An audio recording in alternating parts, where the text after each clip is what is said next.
அனைவருக்கும் குருவே சரணம். ஐயா, யோகா முத்திரைகளை பற்றி எங்களுக்கு தேவையானதே சற்று விளக்குங்கள் ஐயா.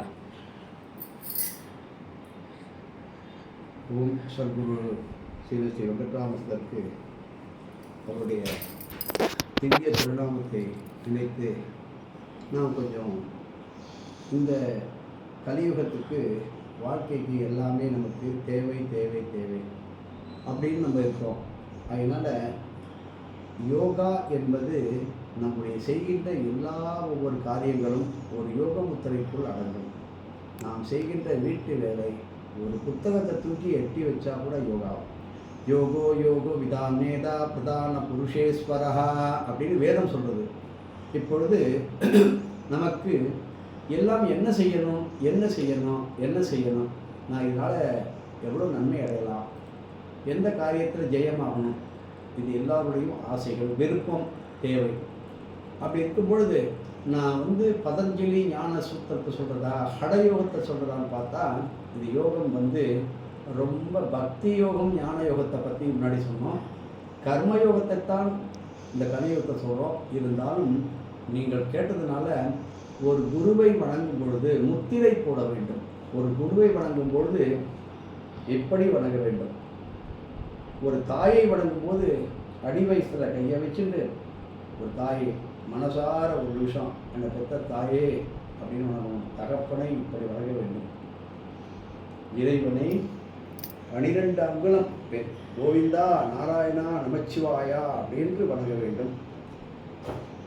மகான்களை சித்தர்களை பார்க்கும்போது பிருகி முத்திரை என்கின்ற முத்திரை போட்டு வணங்க வேண்டும். இது பிரிங்கின்னு சொல்லுவாங்க, தப்பு. பிருகி முத்திரை இதுதான் முத்திரையினுடைய ஒன்று. கோபுர தரிசனம் பார்க்கிறோம், பெருமாளை பார்க்கிறோம், அதற்கு முத்திரையானது காயத்ரி முத்திரை.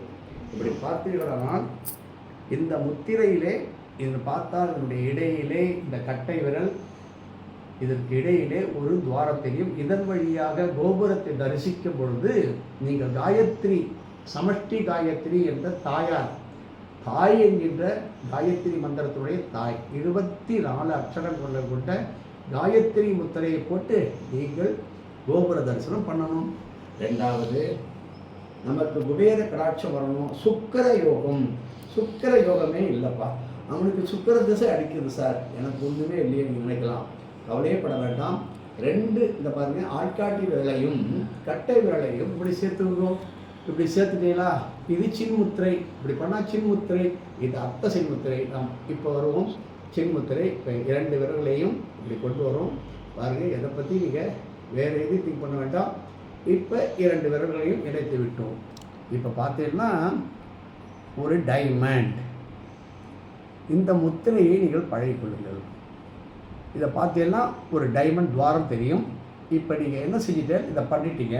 இந்த டைமண்ட் துவாரத்தை வச்சு என்ன பண்ணுறது, நீங்கள் ஒரு சுத்தமான இடத்திலே தர்பை ஆசனம், தர்பை பாய், மணப்பலகை இதை போட்டுங்கோ. உங்களுடைய கை கண்ணுக்கு எற்ற உயரத்திலே ஒரு டேபிள் ஸ்டூலு, அதில் உங்களுக்கு பிடித்த சுவாமியினுடைய உருவம், உங்களுக்கு பிடித்த குருவனுடைய உருவம், இதுக்கு பக்கத்தில் ஒரு நல்லெண்ணெய் விளக்க பிரகாசமாக ஒரு வெளிச்சம் பளிச்சென்று பட வேண்டும்.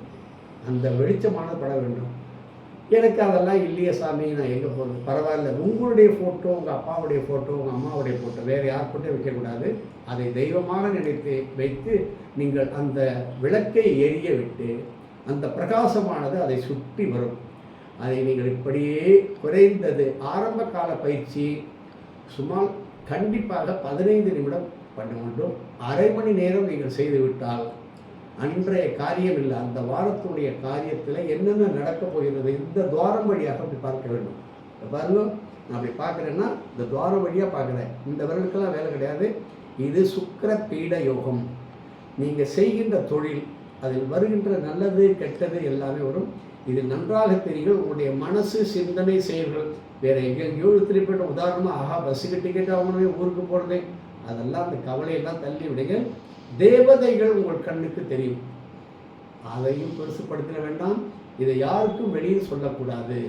நீங்கள் உபாசனை செய்கின்ற குல தெய்வம், இஷ்ட தெய்வம், கிராம தெய்வம், இப்படி ஏன் மகான்கள் கூட அப்படியே அலை போல் போவார்கள். அதை பற்றி நீங்கள் பெருசு பண்ணிக்கக்கூடாது, அதை வெளியில் சொல்லக்கூடாது. இதை நீங்கள் பயிற்சி செய்துவிட்டால் ஒரே ஒரு யோக பீடம் சுக்கிர பீடம். இந்த சுக்கிர பீடத்தை நீங்கள் வைத்து கொண்டால் மனதில் தெளிவானது வரும்.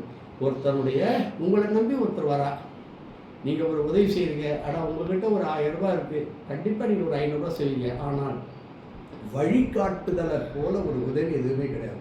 ஒரு நல் வழி காட்டுறது வரணும். பசிக்கிறதுக்கு சோறு போடுறது பெரிய தர்மம். ஆனால் ஒரு நல் வழி காட்டுறதுக்கு, திருச்சிக்கு போகிறதுக்கு 100 வழி இருக்குது, நல் வழி நீங்கள் சொல்கிறீங்க, இப்படி போனால் நல்லா இருக்கும், நீங்கள் இந்த படிப்பெடுத்து படித்தா நல்லா இருக்கும் அப்படின்னு சொல்கிறீங்கள, நீங்கள் சொல்வது பலிக்கும். ஒன்று. ரெண்டாவது, இதை வைத்து நீங்கள் வியாபாரமாக செய்து விடாதீர்கள். ஆனால் கையில் மருதாணி போட்டுங்க. இப்போ என் கையில் மருதாணி இல்லை. ஏன்? நான் பல தடவை மருதாணி போட்டேன், பிரயோஜனம் கிடையாது. நீ காலம்புரை போட்டால் மத்தியானம் போயிடுது, மத்தியானம் போட்டால் சாயந்தரம் போயிடுது, கையில் நிற்க மாட்டேங்குது. இந்த வாத்தியார்கிட்ட ஒரு தடவை கேட்குறேன், அவ்வளோதான்டா உன் கதை அப்படின்னாரு. சரி, இது புட்டுக்கிட்டு போல இருக்குன்னு நான் நினச்சேன். அப்புறமா அதுக்கு விளக்கம் சொன்னார், மருதாணி என்னைக்கு உன் கையில் போட்டாலும் பத்துக்கு மாதிரி இருக்கும். ஒரு 5 நிமிஷம் ஒரு 10 நிமிஷம் இருந்ததுன்னா அந்த மருதாணி பற்று என்னைக்கு உங்கள் உடம்பை விட்டு அகழுதோ அன்னைக்கு நீ எங்களுடைய லைனில் வந்துக்கிட்டே இருக்க அப்படிங்கிற கணக்கு அப்படின்னு சூக்ஷமமாக சொல்லி முடிச்சிருக்கிறார்.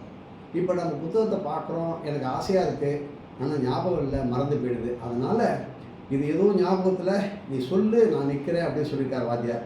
எனக்கு ஒன்றும் ஞாபகமே வரல. தலைவரேன்னு சொல்கிறேன், எல்லோரும் வாத்தியாரே வாத்தியாரால, என்ன தலைவரே, ஒன்றுமே ஞாபகம் இல்லை. நீ போடா, அவன் வேலையை பாடுறா, தினம் தர்ப்பணம் பண்ணுறா. நான் பார்க்குறேன்டா, இன்னைக்கு பார்த்துட்டு இருக்கார். அதில் சுக்கிர பீட யோகம் தெரிந்து கொள்ளுங்கள். எல்லோரும் சுக்கிர பீட யோகம். நீங்கள் வடக்கு நோக்கி உட்கார்ந்து கொள்ள வேண்டும், ஆசனம் தயார் செய்து கொள்ள வேண்டும், எதிலே ஒரு கண்ணாடி, பெரிய கண்ணாடி இருக்க வேண்டும், அருகிலே உங்களுடைய ஃபோட்டோ இருக்க வேண்டும். அதனுடைய அந்த கண்ணாடியினுடைய பிரதிபலிப்பு அந்த ஃபோட்டோவில் அந்த வெளிச்சம் வர மாதிரி ஒரு பிரைட்டாக ஒரு லைட், நல்ல தீபம் கூட வச்சுக்கலாம். நீங்கள் வைத்து அதை பழகிக்கொண்டு தினமும் கண்டிப்பாக அரை மணி நேரம், வேற இதுக்கு ஸ்லோகம் எதுவும் கிடையாது, மனதை ஒருநிலைப்படுத்தி அந்த படத்தை மட்டும் நீங்கள் பார்த்து கொண்டு வரும்போது காட்சிகள் அதில் சொல்வீங்களே, சினிமாவில் ஓடுறது மாதிரியே பார்ப்பீங்க. நீங்கள் இன்னிலேருந்து செஞ்சு பார்த்தீங்கன்னா இன்றைக்கே சினிமாவில் ஓடுறது மாதிரி பார்ப்பீங்க. அதை வெளியில் பகரக்கூடாது, யாருக்கும் சொல்லிக்கக்கூடாது. இதில் பெரிய ஆன்மீக ரகசியம் இருக்குது. யார் உங்களுக்கு யோகா கற்றுக் கொடுக்குறாங்களோ அவங்கக்கிட்ட இது மாதிரி வந்தது அப்படின்னு நீங்கள் சொல்லலாமே தவிர வேறு யாரிடமும் இந்த ரகசியம் சொல்லக்கூடாது. இது பரம ரகசியம். இதுதான் யோக விதானம் ஒன்று. ஓம்.